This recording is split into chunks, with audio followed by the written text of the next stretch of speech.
अस्सलाम वालेकुम। उम्मीद करती हूँ आप सब खैरियत से होंगे। 18 जून को हम कॉम्पिटेंट अथॉरिटी ऑफिस विजिट किए और हमें वहाँ से सोर्सेज से पता चला है कि कॉम्पिटेंट अथॉरिटी ने समन्स इशू किया है उन इन्वेस्टर्स को जो ज़्यादा प्रॉफिट कमाया है, यानी कि जो इन्वेस्टर्स आईएमए में इन्वेस्ट किया और अपने प्रिंसिपल से ज़्यादा अमाउंट लिया है, वैसे इन्वेस्टर्स को कॉम्पिटेंट अथॉरिटी के ऑफिस समन्स के थ्रू बुलाया गया है वेरिफिकेशन के और इन्वेस्टिगेशंस के लिए। तो जिन इन्वेस्टर्स को भी ये आया है, जो डॉक्यूमेंट्स उन्होंने मांगा है उस डॉक्यूमेंट्स लेके आप without fail competent authority office visit कीजिए।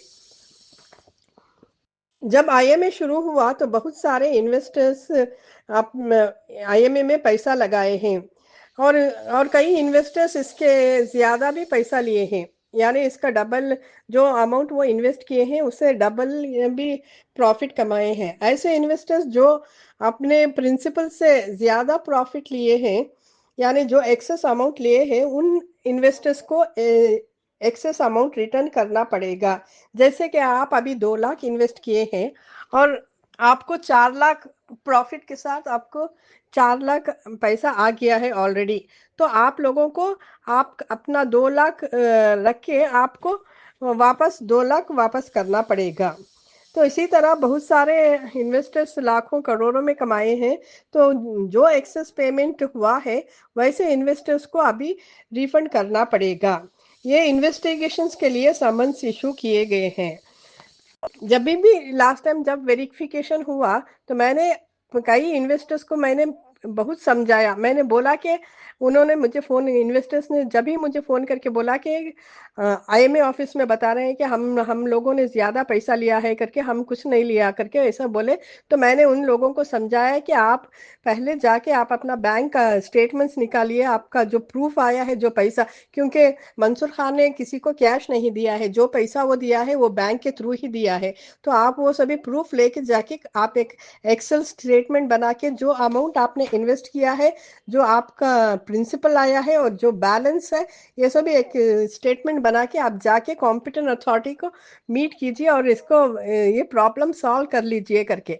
मगर किसी ने इसको सीरियसली नहीं लिया है, सो बहुत लाइटली ले लिया है। अभी मुझे फ़ोन कॉल आ रहे हैं कि बहुत सारे इन्वेस्टर्स के अकाउंट्स भी फ्रीज हो गए हैं करके।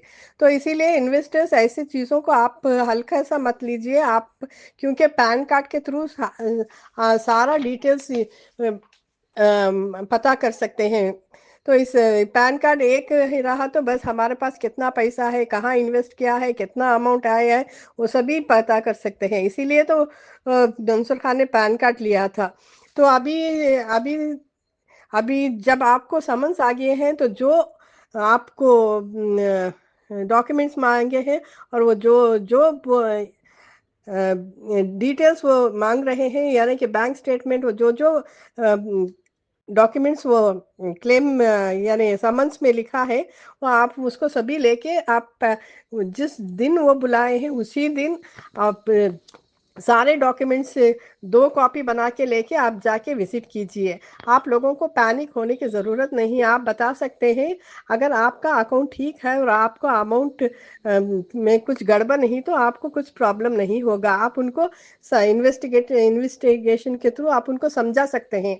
अगर आप लोगों को कुछ अगर आप वाकई ज़्यादा पैसा लिए हैं तो जब आप लोगों को ये पैसा वापस करना पड़ेगा। ये इन्वेस्टिगेशंस के लिए ये समन्स जारी किए गए हैं। तो इसीलिए हमें ये पहले से ही पता था। जब हम तो almost once in a month competent authority के ऑफिस विजिट करते हैं, तो हमें सीए ने पहले ही बताया था कि मैं ये टेबल भी बेच दूंगा, कुर्सी भी बेच दूंगा, सभी बेच दूंगा, और सारे ओल्ड इन्वेस्टर्स हैं उनका जो एक्सेस पैसा लिया है उनसे भी पैसा लेके मैं आप लोगों को पैसा दूंगा, आपके साथ इंसाफ करूंगा करके वो हम लोग को हाँ, बताए थे। तो अभी वो ये समन्स इशू करके वो ये अभी ये इम्प्लीमेंट किए हैं। तो ये तो हमें पहले ही पता था कि ऐसा होने वाला है। इसीलिए मैंने इन्वेस्टर्स को बताया कि आप जाके आप लोगों का अकाउंट ठीक करवा लीजिए करके। तो अभी क्योंकि केपीआईडी एक्ट के में अकॉर्डिंग टू लॉ जो अमाउंट एक्सेस में लिया है उस उस अमाउंट को वापस करना पड़ेगा करके बताया गया है। तो इसीलिए आप अभी भी पैनिक मत हो। अगर जिन लोगों को भी अगर बैंक का यानी जिन लोगों का स्टेटमेंट ठीक है, आप जाके जिस डेट को उन्होंने बुलाया है उस डेट को जाके आप मीट कीजिए और उनको बताइए कि आपका क्या प्रॉब्लम है करके। अगर आप इसको हल्का से ले लिए तो ऑलरेडी कई लोगों के बैंक फ्रीज हो गए हैं, और आप जाके उनको समझाइए और ये आपका जो बैंक अकाउंट फ्रीज हुआ है उसको डीफ्रीज कराने की कोशिश कीजिए। मैं भी इंशाल्लाह नेक्स्ट वीक, मैं तो अभी 18 को ही जाके आई हूँ कॉम्पिटेंट अथॉरिटी के ऑफिस। इंशाल्लाह अभी मैं भी थोड़ी बिजी हूँ, इसलिए मैंने एक वीडियो इसके अभी बहुत फोन कॉल्स आने के बाद मैंने ये आप लोगों को बताया है। अभी ये वीक तो मैं बिजी हूँ, इंशाल्लाह नेक्स्ट वीक मैं जाके सीए से बात करूंगी इसके बारे में, आप फिर आपको अपडेट दूंगी। आप परेशान मत हो। आप अपना स्टेटमेंट लेके आप जाके कॉम्पिटेंट अथॉरिटी मीट कीजिए, ऑफिस में बताइए और आपका वेरिफिकेशन करवा लो, और अगर कुछ हो तो वो बताएंगे क्या करना करके। तो बस ये इसका ये जो क्लेम फॉर्म का ये जो सॉरी ये जो समन्स का कॉपी मैंने मेरे ग्रुप में डाला है, जिसको भी चाहिए तो आप इसका लिंक मैंने मेरे डिस्क्रिप्शन बॉक्स में दिया है, और हम लोग मिलके इसके ऊपर कुछ काम कर रहे हैं। तो अगर आप लोगों को कुछ जानकारी चाहिए तो इस चैनल को सब्सक्राइब कीजिए और ग्रुप ज्वाइन कीजिए। दुआ में याद रखिए। जज़ाकल्लाहु खैर।